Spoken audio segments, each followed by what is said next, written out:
네, 시청자 여러분 안녕하십니까? 주민수입니다. 항상 강령하십니까? 네, 이란, 이스라엘을 공격했습니다. 그 드론과 미사일로 공격을 했는데요. 제가 일단 시나리오 중에 그 대량의 드론, 대량의 미사일로 일단 물량전으로 해가지고 만약 날린다면 그렇게 할 수 있을 것이라고 예상은 했었는데 이게 실제로 진행이 되었습니다. 어떤 정황인지 그리고 여기에서 뭐 또 코멘트 할 게 뭐가 있는지 한번 살펴보면서 여러분들과 이번 영상 공유하겠습니다. 자, 들어가겠습니다. 네, 이란과 친이란 세력이 보복성 공격을 시작했습니다. 일단 MBC 뉴스 걸 가져왔는데요. 이란이 여기 있습니다. 그리고요, 이란을 지나서 뭐 이라크, 뭐 시리아, 요르단, 이스라엘 이렇게 해서 넘어오죠. 네, 물론 이란에서 출발했고요. 이스라엘로 날아왔습니다. 네, 그 과정에 지나가게 되는 이라크, 시리아, 요르단 역시 신경이 많이 쓰이는 부분이죠. 레바논 포함이 되겠습니다. 네, 일단 현지 시각 4월 13일 이란이 이스라엘에 100대 이상의 드론과 그 더 많은 수의 파괴력 있는 탄도미사일을 날렸다는 소식입니다. 네, 그리고 레바논 남부에 있는 헤즈볼라 역시 여러 개 로켓을 현지 시각 이른 4월 14일 골란고원에 있는 이스라엘 군사 주둔지에 날렸다라는 소식을 듣고 있습니다. 꽤나 아주 중요한 소식이거든요. 공습 적색 경보가 와야 될 정도로 정말 심각한 소식은 맞습니다. 네, AP통신에서 가져왔고요. 영어로 된 것을 한글로 요약 번역하였습니다. 자, 그런데 구체적인 상황이 어떠한지를 좀 여러분들과 공유하도록 하겠습니다. 네, SNS에 올라온 정보가 되겠는데요. 네, 이스라엘 같은 경우는 이렇게 공습이 있으면요, 경보를 날립니다. 정보를 미리 전달하거든요. 네, 경보가 떨어진 지역이 어딘가를 봐야 할 것 같습니다. 일단 이스라엘이죠. 이스라엘이 있고 왼쪽 가자가 있고요. 그리고 여기 보시면은 타이베리아스, 그러니까 여기 티베리아스가 있고 갈릴리 호수가 있습니다. 갈릴리 호수 북동쪽에 여기가 골란 고원이거든요. 골란고원 북쪽에 일단 집단적으로 레드 알ert, 그러니까 공습 적색 경보가 있었고요. 헤즈볼라하고 가까운 곳에 있습니다. 레바논 남부에 헤즈볼라가 있죠. 이 인근에 있는 곳이고요. 그리고 보시면 이렇게 또 점선이 있을 건데요. 이게 서한지구랑 이 이스라엘을 좀 가르는 선이거든요. 자, 이것을 봤을 때 서한지구 내에도 공습경보가 있었다.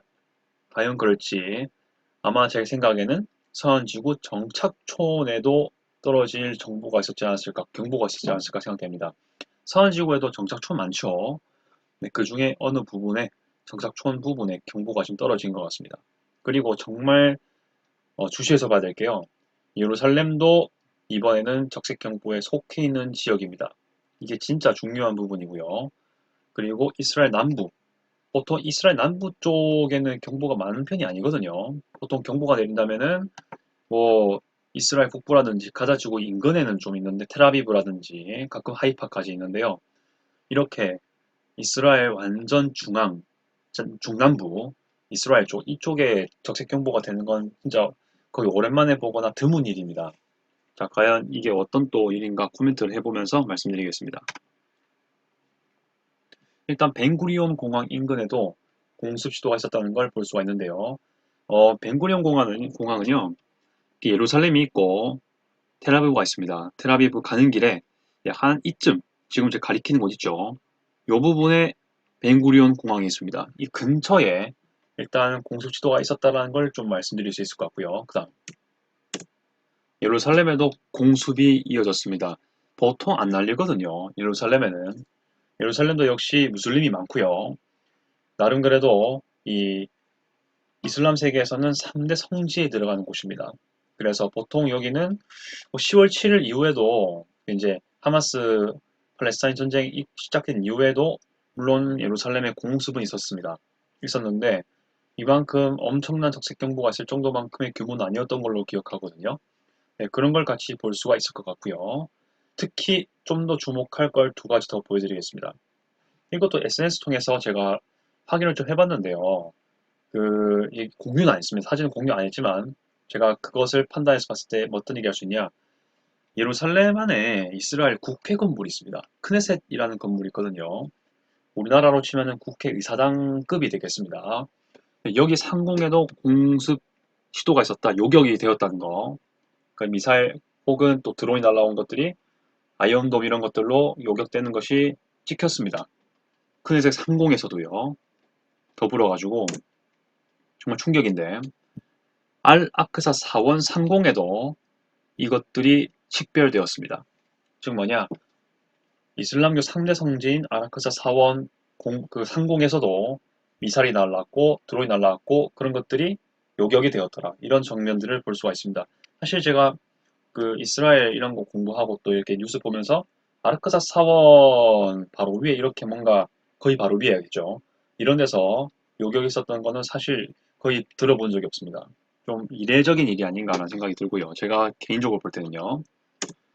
일단 이란도 결국 이슬람 세력입니다. 그런 것들 좀 같이 봐야 될 것 같고요.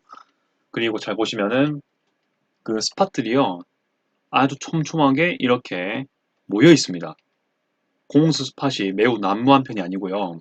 뭐 엄청 막 어디 막 산발이 있는 게 아니죠. 특히 여러분들 골란공원은 일단 뭐 세수볼라에서 거의 보냈다고 볼 수 있고요. 이것들은 사실 이란에서 날라온 거라 볼 수 있겠죠. 그때 말씀드렸지만은 저번 영상에서 이란에서 그 이스라엘까지 뭐 테헤란부터 텔아비브 기준으로 약 그래도 1500km, 2000km는 되는 거리거든요. 가장 가까운, 그러니까 이스라엘 국경에서 이란 국경까지 가장 가까운 거리라고 해도 1000km가 조금 넘거나 비슷합니다. 그런 먼 거리에서 이렇게 나름대로 촘촘하게 이렇게 스팟을 낸다는 것, 이것은 결국 제가 봤을 때는 이란의 정밀 타격 능력이 어느 정도는 있다라는 것을 좀 말하는 거기도 합니다. 원하는 대로 타격을 어느 정도 할 수 있는 그런 능력이 있다는 것을 보여주는 것 같습니다. 자, 그리고 하지만 거의 모든 드론과 탄도미사일이 요격을 당했습니다. 네. 자, 그래서 아이언돔 방공 시스템이 아직 건재하다. 뭐 계속 그래왔지만 지금도 이번에도 건재한 모습이 있다는 것을 계속 보여준 것이 아닌가 하는 생각이 들고요. 일단 여기 지금 이 부분은 일단 뭐 분석할 수 있는 내용 그리고 제가 받은 정보고요. 화살표 부분은 제가 좀 코멘트 단 것들이 아닌가라는 생각이 들고요. 아, 이거는 뭐 팩트긴 한데 일단 이 부분은 좀 제가 판단하는 부분이 되겠습니다. 밑에 화살표 두 개 부분은 그렇게 말씀을 드릴 수 있을 것 같습니다. 네, 그리고 이것에 대해서 공항 임시 폐쇄 조치까지 들어가는데요. 일단 제가 받은 정보에 의하면 이스라엘, 요르단, 레바논, 이라크, 쿠웨이트 이쪽은 전부 임시적으로 하늘길을 폐쇄했습니다. 거기서 뭐 유명한 공항들 다 폐쇄됐겠죠. 당연히 안전을 위해서 당연히 뭐 있어야 될 조치긴 합니다. 참고해 보시면 쿠웨이트는 여기 있습니다. 제가 동그라미 치고 있죠. 요르단은 여기 있고요. 레바논 여기 있고 이라크 여기 있고요. 그리고 이스라엘은 당연히 여기 있겠죠. 그리고 하나 더 있어야 되는데요. 레바논 네, 5개 다 있네요. 다 이제 보시면 이란에서 이렇게 이스라엘 날아가는 상공 다 근처들에 있습니다. 다 여러분들 지도 보면 다 이해가 되시겠죠? 자, 그 다음 넘어갈게요. 이란의 보복성 공격에 대한 대비다. 너무 당연한 얘기긴 합니다. 자, 이것도 이제 아라비아 뉴스 잉글리시에서 가져왔는데요. 사우디 아라비아 네, 뉴스 사이트에서 가져온 겁니다. 이것도 좀 참고해 볼 만하다는 것 언급해 드리겠습니다. 자, 기타 코멘트를 좀 할게요. 국가적 입장이랑 뭐 어떤 생각을 가지고 있을까를 간단하게 생각하는 건데 지금 뭔가 제가 올려놓은 사진 있죠? 뭔가 제 중동 이슈 영상을 아주 면밀히 보셨다면 엄청 어색하지 않은 사진일 겁니다. 이것은 드론 영상입니다. 드론 그림 사진이 되겠습니다. 샤헤드 136인데요. 이번에 쓰였던 드론으로 추정이 되는 것입니다. 이란의 생각을 한번 보겠습니다. 예상되는 생각을 좀 볼게요. 실제 이스라엘에 큰 타격을 목적으로 하는 건지 정치적 목적에 대한 보복성 공격을 목적으로 하는지 생각해 볼 여지가 있습니다. 일단 이스라엘은 이란에 대해서 일단 다마스커스 영사관 정밀 타격했습니다. 이란을 타격할 때 이스라엘도 당연히 그 후폭풍이라든지 그리고 영사관에 대한 정보를 면밀히 파악했을 겁니다. 그러니까 이스라엘 같은 경우는 쓸데없는 공격을 잘 안 하는 성향은 분명히 있습니다. 뭔가 이 자국의 위협이 된다 생각하는 그런 작전이라든지 그런 군사적 행위가 있을 때 가차없이 타격은 하거든요. 네, 그런 것들을 면밀히 계획적으로 계산하는 명분은 분명히 있습니다. 그렇기 때문에 다마스커스 영사관, 예, 주 시리아죠. 주 시리아, 이란 영사관 타격한 것도 분명히 이 맥락 안에 들어갈 거라고 봅니다. 그럼 이란의 보복도 분명히 예상을 했을 겁니다. 그렇죠? 이란을 보면요. 이란 어떻게든 보복은 해야 합니다. 일단은 이 외교적 시설이 파괴가 되었고 타격됐기 때문에 국가 위신이 낮아진 것도 물론입니다. 그래서 일단은 이스라엘에 타격은 해야 하는데 타격한 지점이 보니까 물론 군사 기지도 있고 그렇긴 하지만은 예루살렘이 있습니다. 예루살렘 크네셋 그리고 심지어 이슬람 사원 근처까지 이렇게 포함이 되어 있습니다. 자, 이것은 자, 겉으로만 봤을 때는 뭔가 엄청 이스라엘에게 위기다. 뭐 국가적 존립의 위기가 이렇게까지 들어갈 수 있을 수 있겠지만은 일단 이란은 아마 이런 것들을 분명히 보여줬을 것 같습니다.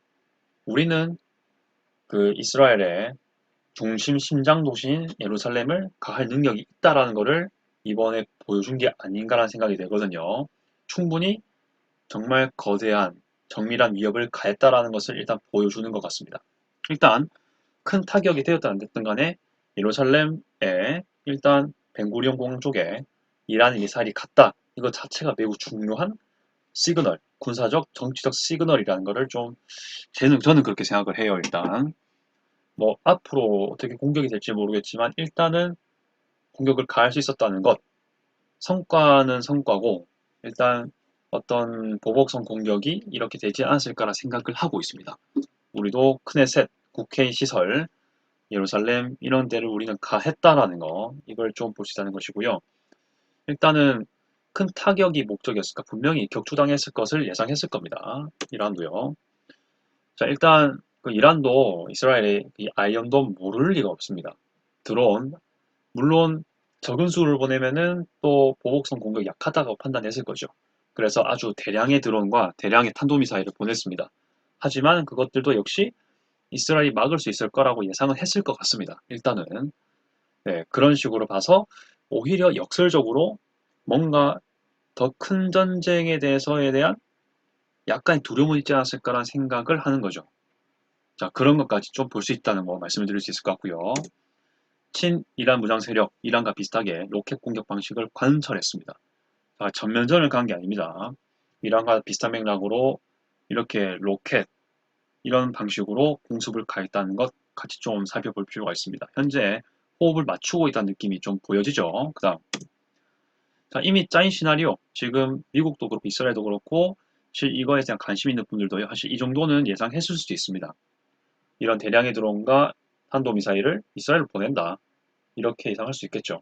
다만 이제 이것이 좀 단기전으로 끝날지 이번에 이 공격 이벤트성으로 끝날지 아니면 이란의 공격이 계속해서 장기전을 갈지 이건 좀 두고 볼 점인 것 같습니다. 이거에 따라서 이 전쟁의 길이도 기냐 짧냐 달라질 수가 있다는 점 같이 기억해 볼 필요가 있습니다. 일단 이란은 언론과 여러 가지 국제사회에서 예상한 대로 공격을 가했는데 한 번에 갈 때 엄청 중심 타격까지 시도했고요. 자, 이것 중에서 이제 이란의 행동은 중장기적일지 단기전일지 좀 볼 필요가 있습니다. 그 다음 이스라엘 미국도요. 일단은 위협감을 느꼈을 것 같지만 그래도 뭔가 짜여진 시나리오 내에서의 일단 이란의 공격이 이루어진 거라 판단할 겁니다. 일단 뭐 일단 그렇죠. 현 정권 군 당국 위협감이 있었을지는 모르겠지만 일단 어떻게 보면 예루살렘이죠. 이스라엘 국제사회에서는 예루살렘이 그 이스라엘 수도로 인정하지 않지만 그래도 암묵적으로 다 알고 있죠. 이스라엘은 중심 도시가 예루살렘이라는 걸 다들 알고 있습니다. 그렇기 때문에 일단 이란이 어떻게든 이제 이스라엘 공격을 하고 또 특히 예루살렘 공격했죠. 이렇게 했을 때 이스라엘 역시 맞대응할 명분이 강화된 건 사실입니다.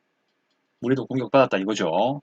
뭔가 맞대응해도 이제 욕을 조금 먹을 수 있거나 명분이 강화되는 그런 모습들 계속 볼 수 있을 것 같고요. 하지만 크게 당하지는 않았을 것이다라고 저는 생각을 합니다. 계산된 시나리오 속에서 작전을 고려했을 것이다. 이렇게 되는 것이죠. 일단 아직까지는 정말 뾰족한 변수 아래 뭔가 서로 대응이 되고 있는 건 아닌 것 같습니다. 뭔가 예상된 심각한 거 맞는데 뭔가 큰 맥락이 엄청 달라지지 않는 범위 내에서 시나리오대로 뭔가 공격이 이루어지지 않나 생각을 하고 있습니다. 그 다음 내용 갈게요. 자, 러시아를 짬식 코멘트를 하면요. 러시아는 시리아에 현재 영향력 크게 미치고 있죠. 시리아 영향권 문제를 가지고 좀 더 예민하게 생각할 수가 있습니다. 물론 우크라이나 전쟁 때문에 뭔가 거기까지 이 중동에서 발을 엄청 네, 영향을 미치려고 해도 좀 제한은 있겠지만 그래도 시리아 내에서의 군사력 그리고 군사 정보 같은 것들 많이 장악하고 있기 때문에 이번 공격을 좀 새로 한번 생각해 봐야 될 것 같은 생각을 할 것 같습니다. 아무튼 간에 자, 사우디아라비아 UAE 같은 경우는 지금 어떻게 보면은 자기의 영역에서 머나먼 부분에 미사일 날아가는 것들을 조금씩 관망하고 있는 입장일 겁니다. 일단 당일 수준까지는 아니더라도 이란과 척을 둘 수 있는 더욱 좋은 명분이 생기고 아마 그런 감정을 가지게 될 것 같습니다. 일단은 자, 그런 걸 보고 아마 여기서는 언급 안 했지만 플러스 알파 해가지고 후티 반군에 대한 경계를 좀 더 강화하지 않을까 그런 생각을 계속 하고요. 또 최근 소식을 보니까 생각보다 이 예멘 내전이 계속 이어지고 있지 않습니까? 이 UAE 같은 경우는 일단 그 후티 망명 정부 있죠. 그 후티 반군 말고요. 그 계속 망명 정부를 계속 지원하고 있는 걸로 알고 있습니다. 그래서 일단 후티 반군에 대항하기 위해서 뭐 저기 아덴만 입구라든지 뭐 소말리아 외부의 섬들 있죠. 그런데 주둔해가지고 아니면 이제 예멘 남부에 주둔해가지고 계속 공격 후티 반군에 대응하고 있거든요. 사우디아라비아 마찬가지입니다. 항상 후티 반군에 대해서 항상 경각심을 가지고 있죠. 이런 데에 대해서 좀 계속해서 이 경고 강화를 좀 하지 않을까. 뭔가 이제 자국 내에서요. 그런 느낌도 사실 들긴 듭니다. 자, 요르단 아주 이번 사건에서 입장이 계속 난처할 것 같습니다. 엄청 난처할 것 같은데 요르단은 일단 서방하고 좀 친한 관계가 있습니다. 플러스 해가지고요. 이스라엘하고 국교 정상화를 한 지 이제 거의 30년 되었습니다. 그리고 이번에 이란이 미사일하고 드론 날리지 않습니까? 그것을 지켜보기만 했던 아랍 국가입니다. 이렇게 좀 이중적인 면이 있죠. 그렇다고 뭐라고 요르단이 뭔가 공사적 조치, 정치적 입장을 뭔가 할 수 있는 것도 사실은 아닌 어려운 그저 현재로서는 팔레스타인에 대한 뭔가 정서적인, 정치적인 지지를 할 수밖에 없는 그런 입장이 되는 나라거든요. 매우 입장이 곤란하지만 나름 평온할 것 같은 나라입니다. 이중적 감정이 들겠죠. 이런 식으로 이스라엘과 국교 정상화했기 때문에 그리고 이스라엘과의 어떤 이해관계가 있지 않습니까? 어떻게 보면 이스라엘 기준으로 봤을 때는 요르단이 이란에서 날라오는 드론과 미사일을 약간이 아니죠. 상당히 방관했다라고 보일 수밖에 없습니다. 이스라엘 보기에는 요르단이 그렇게 했다고밖에는 좀 보기가 그렇겠죠. 그러니까 레바논이라든지 시리아 같은 경우는 그래도 친이란 세력들이 많은 곳이어가지고요. 특히 레바논 남부 같은 경우는 근데 또 요르단 같은 경우는 매우 친이란이다. 완전 하마스 하마스는 일단 제쳐두고 완전 친이란 그런 거라 보기 어렵거든요. 네, 그런 입장에서 봤을 때 뭔가 좀 뭔가 복잡한 감정이 있지 않을까 그 생각이 들고 있는 과정인 겁니다. 그래서 이중적 감정이라고 제가 한번 적어봤거든요. 아무튼 이 나라들의 앞으로 행보가 매우 궁금해지는 그런 순간들입니다. 네, 여러분의 생각은 어떠합니까? 일단은 정말 중요한 일들이 많이 발생하고 있습니다. 현재 중동 아주 어, 예, 조금씩 조금씩 스케일이 늘어나고 있는 건 사실입니다. 자, 이것에 대해서 여러분도 개인적인 의견 있으시면은 댓글 달아주시길 바라겠습니다. 자, 앞으로도 이 유의미한 소식이 있으면 계속 여러분들께 전파하도록 하겠습니다. 끝까지 시청 감사드리고요. 이상 주미스였습니다. 아디오스.